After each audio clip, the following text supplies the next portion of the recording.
মুসলিমদের জন্মদিন পালন করা কি জায়েজ? জন্মদিন পালন করলে কি হয়, নাকি এটি পালনের জন্য রয়েছে কোনো হাদিস? এ সম্পর্কে কি বলেছেন আমাদের প্রিয় নবী হযরত মুহাম্মদ সাল্লাল্লাহু আলাইহি ওয়াসাল্লাম? যদি আপনাদের মধ্যে কেউ নিজের সন্তান, বন্ধু বান্ধব কিংবা অন্য কারো জন্মদিন পালন করেন কিংবা সেই অনুষ্ঠানে একজন অতিথি হিসাবে অংশগ্রহণ করেন, তবে সেটা কি আপনার ঈমানের জন্য ঠিক হবে, নাকি এর জন্য আপনাকে পেতে হবে পরপারে কঠিন আযাব? এ সম্পর্কে কতটুকুই বা ধারণা আছে আপনার? আজকে আমরা এই বিষয়টি নিয়েই বিস্তারিত আলোচনা করব।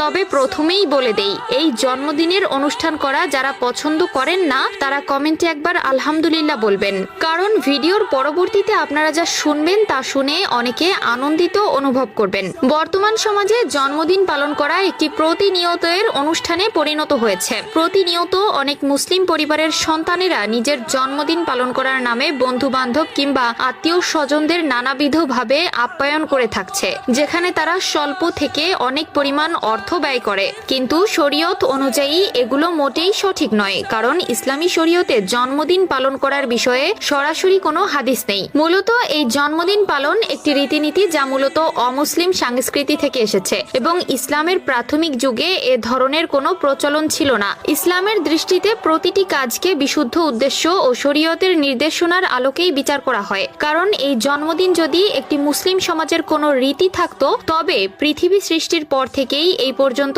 যত নবী রাসূলগণ কিংবা সাহাবী যেদিন জন্মগ্রহণ করেছেন তাদের প্রত্যেকের জন্মদিন পালন করা আমাদের জন্য আবশ্যক হয়ে উঠত।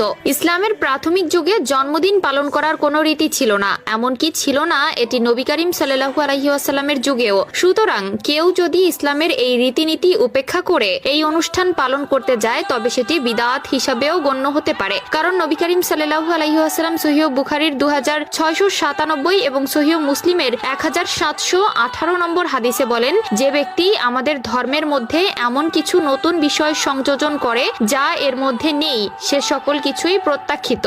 এছাড়াও জন্মদিন পালনের ক্ষেত্রে প্রায়ই অতিরিক্ত অর্থ ব্যয় করা হয়, এমনকি জন্মদিনের খাবার হিসেবে আনা কেক অতিশয় নষ্ট করা হয়। যেখানে আল্লাহ তাআলা আল কোরআনের সূরা ইসরার আয়াত নম্বর 27 বলেন, অপচয়কারীরা শয়তানের ভাই। সেখানে কোনো মুসলিম তো আর শয়তানের ভাই হতে পারে না। এছাড়াও মুসলমানের জন্য অমুসলিমদের বা অন্য ধর্মের অনুশীলন বা রীতিনীতি অন্ধভাবে অনুসরণ করা নিষিদ্ধ। এ সম্পর্কে রাসূলুল্লাহ সাল্লাল্লাহু আলাইহি ওয়াসাল্লাম আবু দাউদের 4031 নম্বর হাদিসে বলেন, যে ব্যক্তি কোনো জাতির অনুকরণ করলো সে তাদের মধ্যেই অন্তর্ভুক্ত হলো। এছাড়া অনেক ক্ষেত্রে জন্মদিন উদযাপন করতে গিয়ে এমন অনেক কার্যক্রম যুক্ত হয় যা শিরক বা গুনাহের দিকে ধাবিত করে, যেমন মোমবাতি জ্বালানো বা কামনা করা ইসলামী আকীদার সাথে সাংঘর্ষিক। তাই আমাদের সকল মুসলিমের উচিত জন্মদিন উপলক্ষে বিশেষ কোনো উদযাপন না করা এবং কৃতজ্ঞতার সাথে আল্লাহর ইবাদত করা। এছাড়াও ভালো কাজের প্রতি মনোযোগ দেওয়া, নফল নামাজ পড়া, দরিদ্রের জন্য সদকা করা এবং আল্লাহর দেওয়া নিয়ামতের জন্য শুকরিয়া আদায় করা। মুসলিমদের জন্মদিন পালন করা কি জায়েজ? জন্মদিন পালন করলে কি হয়, নাকি এটি পালনের জন্য রয়েছে কোনো হাদিস? এ সম্পর্কে কি বলেছেন আমাদের প্রিয় নবী হযরত মুহাম্মদ সাল্লাল্লাহু আলাইহি ওয়াসাল্লাম? যদি আপনাদের মধ্যে কেউ নিজের সন্তান, বন্ধু বান্ধব কিংবা অন্য কারো জন্মদিন পালন করেন কিংবা সেই অনুষ্ঠানে একজন অতিথি হিসাবে অংশগ্রহণ করেন, তবে সেটা কি আপনার ঈমানের জন্য ঠিক হবে, নাকি এর জন্য আপনাকে পেতে হবে পরপারে কঠিন আযাব? এ সম্পর্কে কতটুকুই বা ধারণা আছে আপনার? আজকে আমরা এই বিষয়টি নিয়েই বিস্তারিত আলোচনা করব। তবে প্রথমেই বলে দেই, এই জন্মদিনের অনুষ্ঠান করা যারা পছন্দ করেন না তারা কমেন্টে একবার আলহামদুলিল্লাহ বলবেন, কারণ ভিডিওর পরবর্তীতে আপনারা যা শুনবেন তা শুনে অনেকে আনন্দিত অনুভব করবেন। বর্তমান সমাজে জন্মদিন পালন করা একটি প্রতিনিয়তের অনুষ্ঠানে পরিণত হয়েছে। প্রতিনিয়ত অনেক মুসলিম পরিবারের সন্তানেরা নিজের জন্মদিন পালন করার নামে বন্ধু বান্ধব কিংবা আত্মীয় স্বজনদের নানাবিধভাবে আপ্যায়ন করে থাকছে, যে